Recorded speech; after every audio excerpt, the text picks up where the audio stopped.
Hello दोस्तों, आप सभी का स्वागत है मेरे इस यूट्यूब चैनल जिसका नाम है गुरु ज्ञान। दोस्तों, मैंने पिछले 2 वीडियोस में, कल के और परसों के वीडियोस में लोकसभा को कवर किया था। लोकसभा 2024 का जो चुनाव हुआ उसको मैंने कवर किया था। ठीक है दोस्तों, और उस चुनाव से जुड़े हुए जो महत्वपूर्ण बिंदु थे मैंने उसको आपको लिखा दिए हैं। और उसके बाद मैंने केंद्रीय मंत्रिमंडल की भी बात कर ली थी, और उसमें जिसको जो पद दिए गए हैं, जो विभाग दिए गए हैं, उसके बारे में भी मैंने बात कर लिया था। अगर उसमें से कुछ छूटता है तो उसको मैं जल्द ही उसके कुछ मोस्ट इंपॉर्टेंट पॉइंट लेकर मैं आपके साथ में उपस्थित हो जाऊंगा। ठीक है दोस्तों, मैं आज से एक नई सीरीज शुरू कर रहा हूं। वो लोकसभा की जो सीरीज रहेगी वो एक शॉर्ट वीडियोस के रूप में ऐसे आपके साथ में मैं शेयर करता रहूंगा। लेकिन ये पॉलिटी की सीरीज है तो इसको मैं आपके साथ में शेयर करूंगा। ठीक है दोस्तों, तो पॉलिटी की सीरीज जो है उसमें क्या होगा कि पॉलिटी की सीरीज जो है वो उस पॉलिटी सीरीज को मैं भाग 1, भाग 2, भाग 3 के ऐसे मैं लगातार लाता रहूँगा। और इसमें आपको मैं पूरा पॉलिटी, आपकी भारतीय राज्य व्यवस्था आपको मैं कवर कराऊंगा। ठीक है, शुरू करते हैं। तो पॉलिटी में सबसे इंपॉर्टेंट पॉइंट से जो शुरू करते हैं, कंपनी का शासन कब तक था। कंपनी का शासन जो था 1773 से लेकर 1858 के बीच तक था। अब ये मत कहिएगा कि ब्रिटिश सरकार तो 1947 तक चली है। 1946-47 में जाके उन्होंने हैंड ओवर किया भारत को, और उनका देश गुलामी से आज़ादी मिली है हम लोगों को। तो ये मैं बात कर रहा हूँ, कंपनी के शासन की बात कर रहा हूँ। कंपनी के शासन, ब्रिटिश इंडिया कंपनी के जो शासन था उसकी बात कर रहा हूँ, न कि मैं ब्रिटिश शासन की बात कर रहा हूँ। ठीक है, ईस्ट इंडिया कंपनी के शासन की बात कर रहा हूँ। तो ठीक है, जिसमें ब्रिटिश जो कंपनी है उसका शासन 1773 से 1858 के बीच में। रेगुलेटिंग एक्ट पिट्स 1773 में आया। फिर पिट्स इंडिया अधिनियम 1784 में आया। चार्टर अधिनियम 1793 में आया।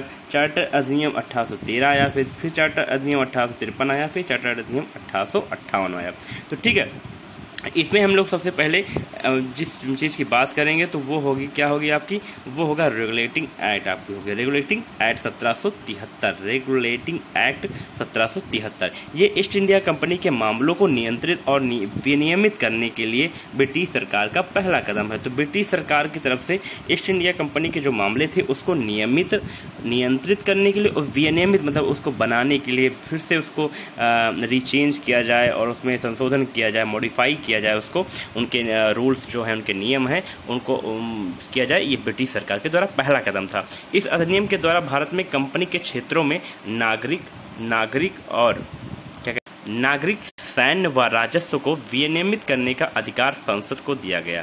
मतलब कि इस अधिनियम के द्वारा क्या हुआ, भारत में कंपनी के क्षेत्रों में, जो कंपनी के क्षेत्र में आते थे नागरिक आते थे, क्या आते थे, नागरिक आते थे, सैन्य व राजस्व आते थे, उनको विनियमित करने का अधिकार संसद को दे दिया गया। संसद कौन सी संसद, ब्रिटिश संसद को दे दिया गया। पहली बार कंपनी के राजनीतिक और प्रशासनिक कार्यों को मान्यता दी गई। क्या हुई, पहली बार कंपनी के जो राजनीतिक हैं और प्रशासनिक कार्य थे उनको मान्यता भी इसी के द्वारा दी गई। इस नियम के द्वारा केंद्रीय प्रशासन की नींव रखी गई। केंद्रीय प्रशासन की नींव इसलिए रखी गई कि कहा गया कि अब जो होगा वो कंपनी के द्वारा राजनीतिक हो, प्रशासनिक हो, या हम क्या कह सकते हैं उसके बारे में कि वो राजस्व का हो, सैन्य क्षेत्र का हो, उसमें अब हम ब्रिटिश संसद के द्वारा ही उसमें फॉलो बताया जाएगा, ब्रिटिश संसद के द्वारा कि आपको क्या काम करना है, क्या नहीं करना है। तो मतलब एक तरीके से देखें तो सेंट्रल पावर हो गई पूरी। ठीक है, मतलब एक जगह से आदेश आते था और उससे वही सब जितने भी वायसराय थे या उस समय के जनरल गवर्नर थे वो सब लोग फॉलो करते थे। ठीक है, इसके बाद बात होती है गवर्नर, बंगाल का गवर्नर। तो बंगाल के गवर्नर जनरल के रूप में बंगाल के रूप में लॉर्ड वारेन हेस्टिंग को भेजा गया, और उनके साथ में किसको भेजा गया, 4 सहयोगी सदस्य भी भेजे गए थे। ठीक है, तो बंगाल का गवर्नर जनरल के बंगाल के रूप में लॉर्ड वारेन हेस्टिंग को भेजा गया, 4 सहयोगी सदस्य भी थे।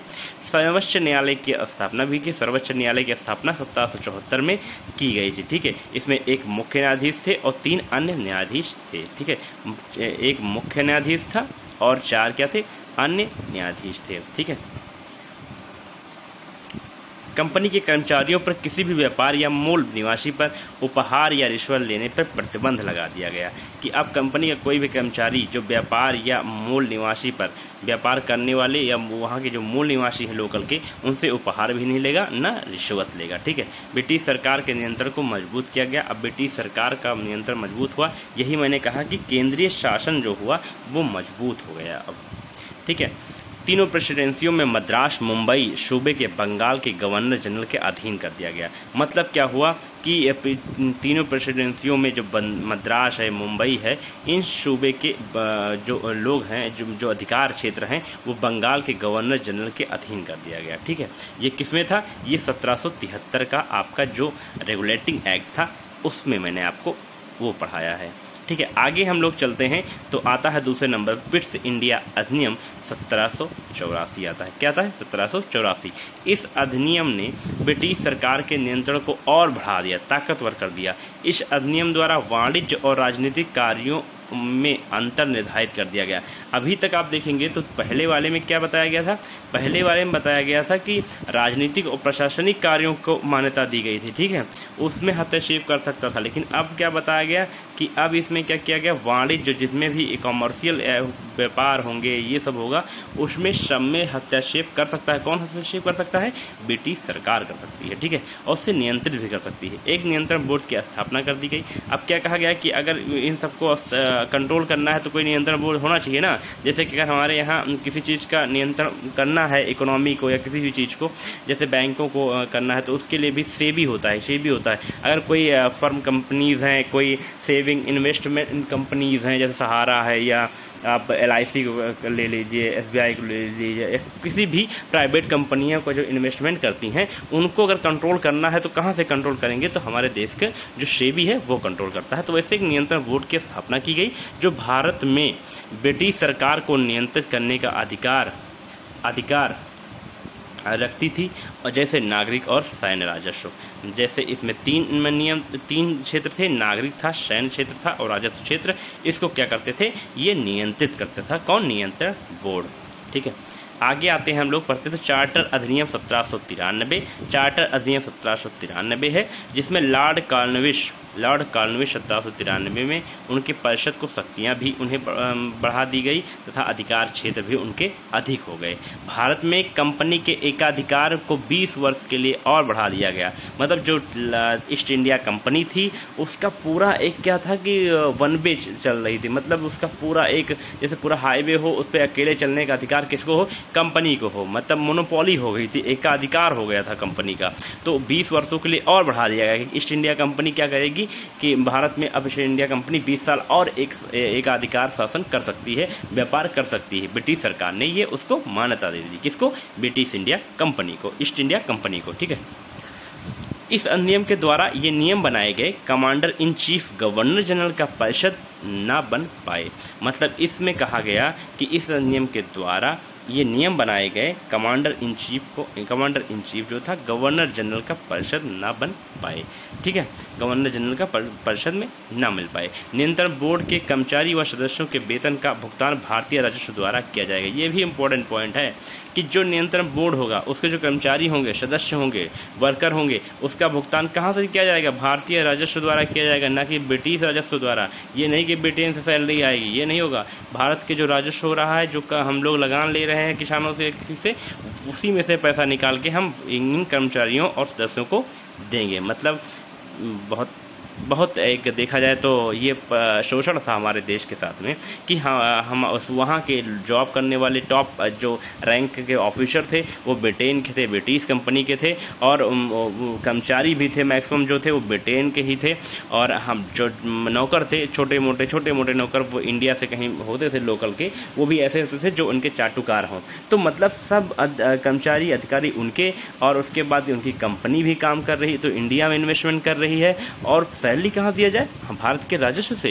जैसे अगर मैंने कोई एप्पल की कंपनी आके इंडिया में कोई कंपनी डाल देती है और वो अपने कर्मचारियों को वहाँ से लेके आती है ब्रिटेन से, और अपने USA से, मान लीजिए अमेरिका कंपनी है, तो वो अपनी कंपनी को यहाँ लेकर आती है, और अगर मोबाइल उसकी सेलिंग नहीं हो रही है या उसके मैन्युफैक्चरिंग हो रहा है लेकिन उससे सेलिंग नहीं हो पा रही है, इनकम नहीं हो पा रहा है प्रॉफिट उससे, तो क्या भारत कहेगी कि भारत सरकार जो है वो अपने से बजट पास करे और हमें एक सब्सिडी दे? तो ऐसा नहीं है, वो नहीं होना चाहिए। वो उनका एक कंपनी का एक अधिकार क्षेत्र है, वो अपनी जो प्रॉफिट लॉस है वो अपनी कंपनी देखे, वो गवर्नमेंट नहीं देगी। ठीक है, लेकिन क्या था कि उस समय क्या था कि जो नियंत्रण बोर्ड में कर्मचारी थे वो कहाँ से पैसा लेते थे? सब पैसा लेते थे हमारे कहाँ से? वो पैसा लेते थे अपने यहीं से। ठीक है, आगे चलते हैं। आगे कहा गया चार्टर अधिनियम